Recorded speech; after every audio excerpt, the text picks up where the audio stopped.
How are y'all doing? Sick. Let's see. A little about me. I'm married.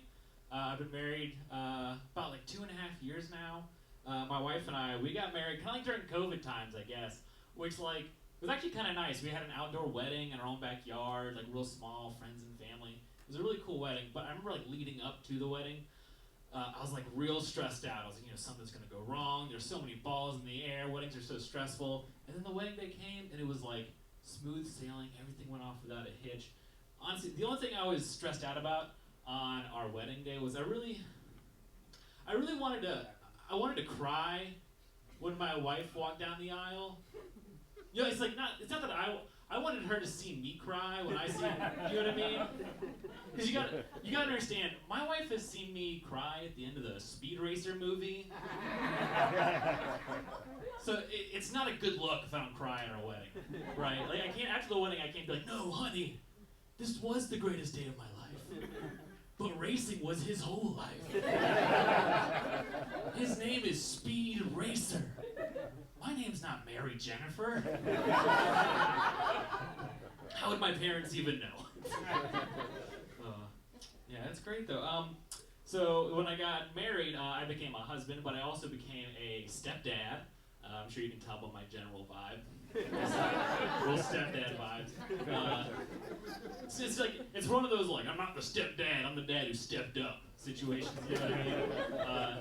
But I love it. I love being a parent. Being a parent's awesome. It's also people don't prepare for how scary being a parent is, because like no one knows how to do it right. No one tells you what to do, and like you'll never know if you did a good job until it's too late, you know what I mean? Like I realized like I'm at that age where like shit's starting to manifest from my childhood. I'm like, oh, what is that gonna be for what am I gonna do that's gonna like manifest when my daughter's 28?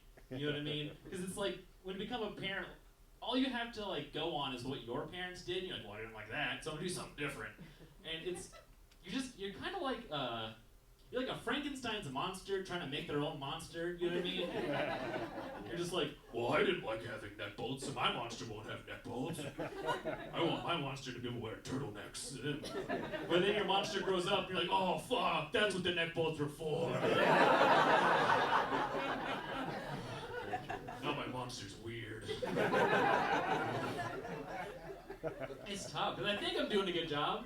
I think I am, but even when I do something good, my brain spins it into something bad. Like, and I travel a lot, but I every time I travel, I get a stuffed animal from whatever state or city I went to bring to my daughter, because she loves stuffed animals, and she's so excited when she gets them, and I feel so good when I give them to her, because she's so stoked. She loves stuffed animals. I'm like, man, this is great. I'm killing this dad shit. And then my brain will like fast forward 15 years to my daughter in therapy, like, well, he traveled a lot, and he wasn't the most verbal person, but every time I looked around my room and saw all those stuffed animals, I knew he loved me.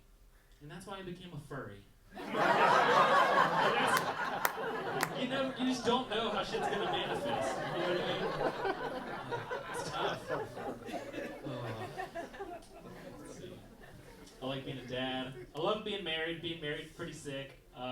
Mostly because my wife's got like really good health insurance, which is nice. You know what I mean? Well, I love it. Like, I don't know why people in the United States complain about getting health care like it's so hard. You know what I mean? Like, just do what I did. Find a single mom with ambition and lock that shit down. It's easy. It's simple. Yeah, she's got that good health insurance. Covers everything. I've been like, since we got married, I'm just like going down the list, just knocking shit out. You know what I mean? It's good too. Like, I even started going to therapy, which is like, I know therapy is supposed to be good for you and everyone should do it, but I'm just not good at therapy, you know what I mean? Like, I don't like opening up about, like, I don't want to, like, there's some decisions I've made in my life where I'm like, I don't need to dig into that. I don't want to know why I made that choice. You know what I mean? Like, for example, I'm 28 years old, and I just started crocheting for, like, no reason. Like, it wasn't like I had a plan, like I was going to crochet, and it was like, when you're on the highway, and, like, you kind of zone out, and, like, you come to at your destination. You're like, how did I get here? It was like that, but I came to and I was making a scarf. You know what I mean? And I like crocheting. That's the thing. I love crocheting. It's so fun. It's relaxing. It's a nice way to pass the time. I don't want to like unpack crocheting in therapy. Now every time I sit down to crochet, I'm like, are you happy now, Dad?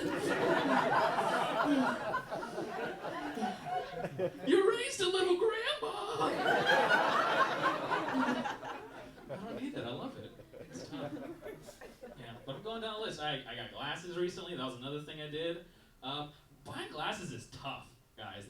That's the most high stakes like clothing or accessory shopping, because like serial killers have really ruined the glasses game. You know what I mean? It makes picking up glasses so hard. And I know what you're thinking. I also know I picked wrong. Don't worry. I know you're sitting there like, yeah, you fucked it. I know because literally the first week I had this pair of glasses, every time I walked into a room, someone would be like, Dahmer. That's how like strong of a grip serial killers have on glasses. You know, people just lose all couth when you buy the wrong pair. Sorry, I just like spit all over the front row. Oh, it's tough, man, because it's so mean. Because like you wouldn't do that with any other like piece of accessory or clothing. Like I wouldn't be like, hey, nice shirt, Hitler. Like I wouldn't do that. It's so fun. It's even worse because this is a medical apparatus. I need this to see. You know what I mean? That's like if I was like, what is that, an insulin pump? Okay, Osama. It's like that. I don't know why we do it. It's crazy. Do y'all think every time Netflix announces a new like serial killer documentary that like the glasses companies have an emergency meeting? Like, you know, there's like a bunch of dudes in the boardroom frantically Googling the serial killer, like, please no glasses, fuck, of course. People with good eyesight don't wear glasses. People with good eyesight don't kill people, that's the punchline. You don't get it though, you're cool. You're hip. That's why they're remaking Harry Potter and Superman. That's just big eyewear trying to change the narrative on glasses, you know what I mean? They're like, look, Superman wears glasses. Everyone loves Superman. I'm like, yeah, he only wears them when he's pretending to be a fucking nerd. Also, can we talk about Harry Potter? Harry Potter goes to a school for wizards and witches where there are dragons and potions and flying broomsticks. And this dude still has to go see an optometrist? I'm sorry, no one can fix that shit? I just think that's a little weird. Let's see.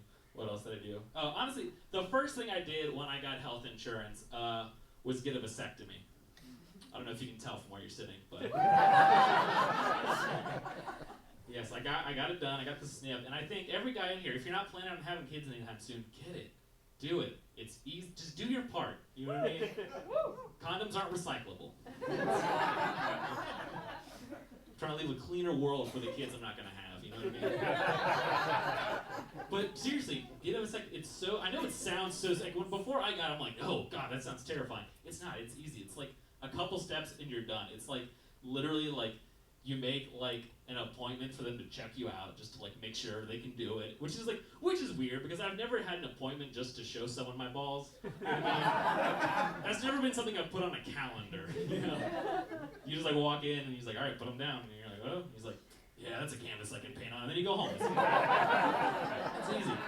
You go home, you fill out the paperwork. It's no problem. You fill out the paperwork. You fill out one of those long medical questionnaires. You know, like, do you have any allergies? Do you have any like genetic issues? Are you on any medication? Do you use any recreational drugs? And it's like, all right, narc, like leave me alone. I always lie on those medical questionnaires when they ask if you use recreational drugs. Like I know a urologist can't arrest me, but I'm just scared the one time I answer like yes, they're gonna be like, got him, like whip off their steps. 10 years undercover in urology, and I can finally go home. We got it, boys. Bring out the paddy wagon.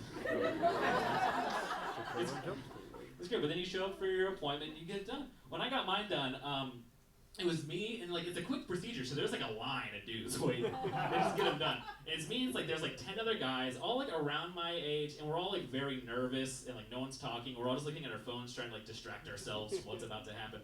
And it's like guys in their 20s and 30s, but then also just one 90-year-old man in line. And, it was like, and I don't know why he was there, but he was in line. And we're all sitting there quietly trying to distract ourselves, and then suddenly this old man gets out of his chair, and he just goes, "Nobody wants to talk anymore. Everyone just looks at their phones. No one wants to have conversations anymore. What happened?" And at that moment I realized, old Southern white people just can't sit alone with their thoughts for too long. Do you know what I mean? Because eventually they're going to have to think about what they've done. You know?